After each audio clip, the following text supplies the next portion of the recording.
তো hello my dear students, তোমরা কেমন আছো? আশা করি তোমরা খুবই ভালো আছো। তো স্টুডেন্টস, আজকের এই ভিডিওতে আমরা আলোচনা করব ক্লাস 10-এর 33 নম্বর উপপাদ্য। ওকে, তো স্টুডেন্টস 33 নম্বর উপপাদ্যটা আলোচনা করার আগে তোমরা যারা আমার এই চ্যানেলের মধ্যে নতুন এসেছো তো অবশ্যই চ্যানেলটি সাবস্ক্রাইব করবে এবং ভিডিওটি লাইক করবে। ওকে, তো স্টুডেন্টস চলো এখন ভিডিওটি শুরু করা যাক।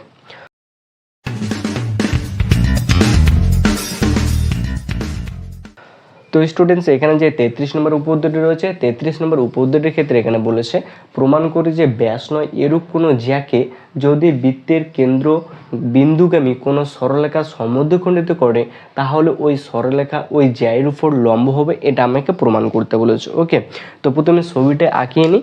তো এখানে কি বলছে, একটা বৃত্ত বলেছে। তো প্রথমে এটা কি একটা বলতো বৃত্ত। ওকে, এটা একটা কি বলতো বৃত্ত, এটা কি বলতো বৃত্তের সেন্টার। এবার কি বলেছে, ব্যাস নয় এরূপ কোনো জ্যা, ব্যাস নয় এরূপ কোনো জ্যা বলেছে। তা আমি ব্যাস নয় এরূপ কোনো জ্যা একটা এবি নিলাম। এটা কি বলতো ব্যাস নয় এরূপ কোনো জ্যা। যদি ব্যাস কোনটা হতো বলতো, যদি এই বৃত্তের কেন্দ্র দিয়ে যে সরলরেখাটা আমি টানতাম, তাই না, সেটাই বৃত্তের ব্যাস হতো, কিন্তু আমি কেন্দ্রবিন্দুতে টানিনি, তাই না। তাই যেহেতু বলতে কি এই এ এবং বি এই দুটো ব্যাস নয়, কি বলতো এটা তো ব্যাস নয় এরূপ কোনো যে আমি নিলাম। এবার কি বলেছে বলতো, যদি বৃত্তের কেন্দ্র বিন্দুগামী কোনো সরলরেখা সমদ্বিখণ্ডিত করে, তা বৃত্তের কেন্দ্র বিন্দুগামী কোনো সরলরেখা এটা কি করলো বলতো সমদ্বিখণ্ডিত করলো। তো কোন বিন্দুটা, এটা দিলাম ও, এটা তাহলে কি বলতো ডি। তাহলে কি বলতো ডি সমদ্বিখণ্ডিত করলো, মানে সমদ্বিখণ্ডিত করলো মানে কি বলতো, এই যে এ বি সরলরেখাটা আছে এটাকে সমান দুটি ভাগে বিভক্ত করলো। ওকে, তারপর বলেছে তাহলে ওই সরলরেখা ওই জ্যায়ের উপর লম্ব হবে, অর্থাৎ ওডি এই এ বির উপর লম্ব হবে, এটা আমাকে প্রমাণ করতে বলেছে। ওকে, তো স্টুডেন্টস, এটা করার আগে আমরা কি লিখবো বলতো, এখানে আমরা কি প্রদত্ত লিখবো, তাই না। প্রদত্ত মানে কি বলতো, এই এখানে যা দেওয়া রয়েছে সেটা আমাকে লিখতে হবে। আমি কি লিখবো তাহলে বলতো, তাহলে ও কেন্দ্রীয় বৃত্তের কি লিখবো বলতো, ও কেন্দ্রীয় বৃত্তের, ঠিক আছে, ও কেন্দ্রীয় বৃত্তের এ বি, এই এ বি ব্যাস নয় এরূপ কোনো জ্যা। ওকে, ব্যাস নয় এরূপ কোনো জ্যা, ঠিক আছে, ব্যাস নয় এরূপ কোনো জ্যা।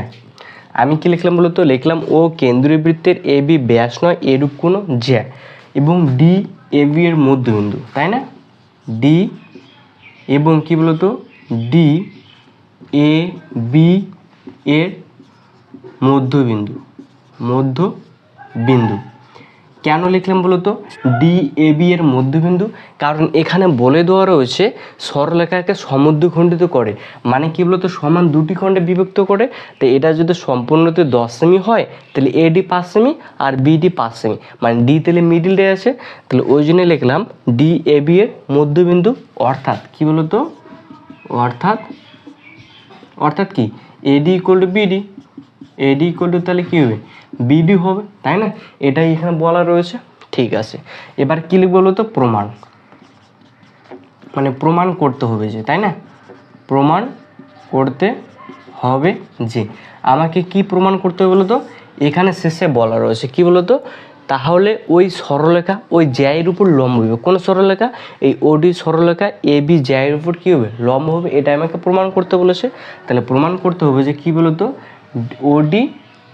ওডি লম্ব, এই ওডি লম্ব এ বি, তাই না, এ বি, অর্থাৎ কি লিখতে পারি বলতো, অর্থাৎ আমি লিখতে পারি ওডি এ বি এর উপর লম্ব, অর্থাৎ কি বলতো ওডি এ বি এর উপর লম্ব, তাই না, এটা আমাকে প্রমাণ করতে বলেছে। এবার কি বলতো আমরা অঙ্কন করব। ওকে, কি অঙ্কন করবো বলতো, দেখো এখানে আমি অঙ্ক লিখলাম, এবার অঙ্কন করতে হবে। কি অঙ্কন করলাম বলতো, এই ও বিন্দু আছে এবং এ বিন্দু, এই ও এবং এ বিন্দু দুটো যুক্ত করে দিলাম এবং ও বিন্দু রয়েছে এখানে বি, এই ও বি এবং কি করলাম বলতো যুক্ত করে দিলাম, ঠিক আছে। তাহলে এটা কি বলতো আমি অঙ্কন করলাম, তাহলে কি বলতো ও কমা এ বিন্দু, ও কমা এ এবং কি বলতো এবং ও কমা বি, ও কমা কি বলতো বি বিন্দুগুলি যুক্ত করলাম, ঠিক আছে, অথবা ও কমা এ এবং ও কমা বি বিন্দু যুক্ত করলাম, এটা লিখতে পারো যুক্ত করলাম। যুক্ত কি বলতো করলাম, ওকে, যুক্ত করলাম, এটা হয়ে গেল। এবার আমাদের কি করতে হবে, প্রমাণ করতে হবে। তারপর কি হলো বলো তো, প্রমাণ। প্রমাণ। দেখো এখানে কি দেখা যায় বলো তো, প্রমাণ করতে হলে এখানে কি দেখা যায়, দেখো তো এখানে দুটি ত্রিভুজ দেখতে পাচ্ছি না, একটা কি বলতো ও এ ডি একটা ত্রিভুজ, আর একটা কি বলতো ও বি ডি একটা ত্রিভুজ। এখানে কয়টা ত্রিভুজ, দুটো ত্রিভুজ। তাহলে আমি কি লিখব বলতো, ত্রিভুজ ও A D, O A D এবং ঠিক আছে এই ত্রিভুজ কি বলতো ও বি ডি, ও বি ডি এর, ঠিক আছে।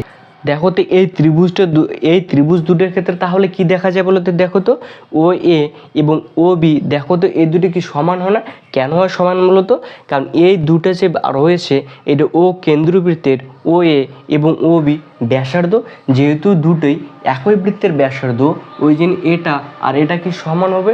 তা আমি কি লিখতে পারি বলো তো, ও এ ইকুয়াল টু ও বি লিখতে পারি। কি লিখব বলতো, ও এ ইকুয়াল টু কি বলতো ও বি লিখতে পারি। কেন এটা হলো বলতো, কারণ এ দুটো একই বৃত্তের ব্যাসার্ধ। কি লিখবো এখানে বলতো, একই বৃত্তের ব্যাসার্ধ, ঠিক আছে, একই বৃত্তের কি বলতো ব্যাসার্ধ। একই বৃত্তের কি হবে, ব্যাসার্ধ হবে। এবার দেখো কি দেখা যায় বলতো, একটা ওডি একটা কি রয়েছে, বাহু রয়েছে না, একটা ওডি কি রয়েছে, একটা বাহু রয়েছে। দেখো তো এই ওডি বাহু দুটো এই ও এ ডি অথবা ও বি ডি ত্রিভুজ দুটার, দেখো তো ওডি একটা সাধারণ বাহু না, মানে ওডি ওই ওডি এই ত্রিভুজটার ক্ষেত্রে রয়েছে, ওডি এই ত্রিভুজটার ক্ষেত্রে রয়েছে, মানে দুটোর ক্ষেত্রে রয়েছে না, ওই জন্য আমি কি লিখব বলতো ওডি।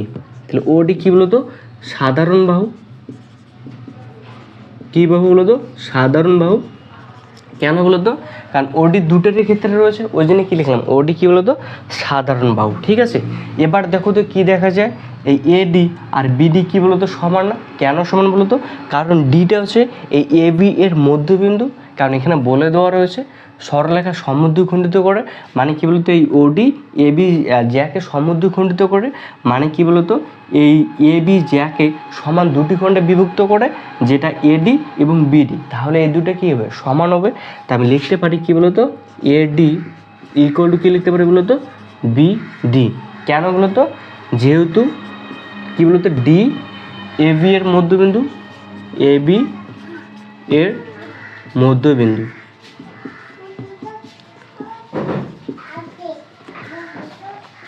তাহলে আমি কি করলাম বলতো, দেখো এই এডি এবং বিডিকে দুটো সমান করে দিলাম। দেখো এখানে সমান করে দিয়েছি, কেন সমান করে দিয়েছি, যেহেতু ডি এ বি এর কি বলতো মধ্যবিন্দু।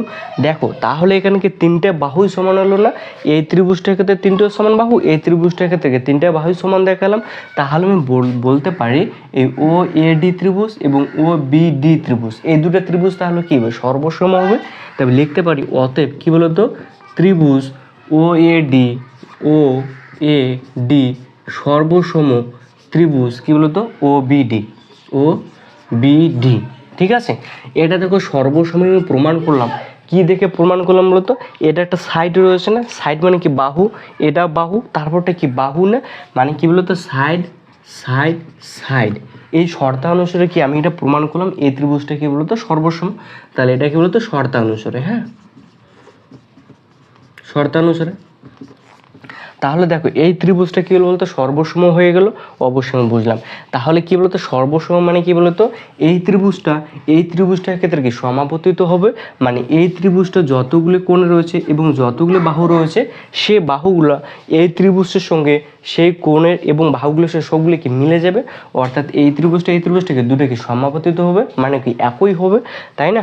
তাহলে কি বলতো এখানে তারপর কি দেখা যায় বলতো, দেখো তো এই ও ডি এ এবং ও ডি বি দুটো কি সমান না, কেন সমান বলতো, কারণ এই দুটো ত্রিভুজ অনুরূপ কোণ, মানে কি দুটো যেহেতু সর্বসম তাহলে ও ডি বি এবং ও ডি এ দুটো কি অনুরূপ কোণ, এই দুটো কি আমি সমান করে দিতে পারি, তাই লিখতে পারি, ঠিক আছে। কি বলতো এবার কোণ কি বলতো ও ডি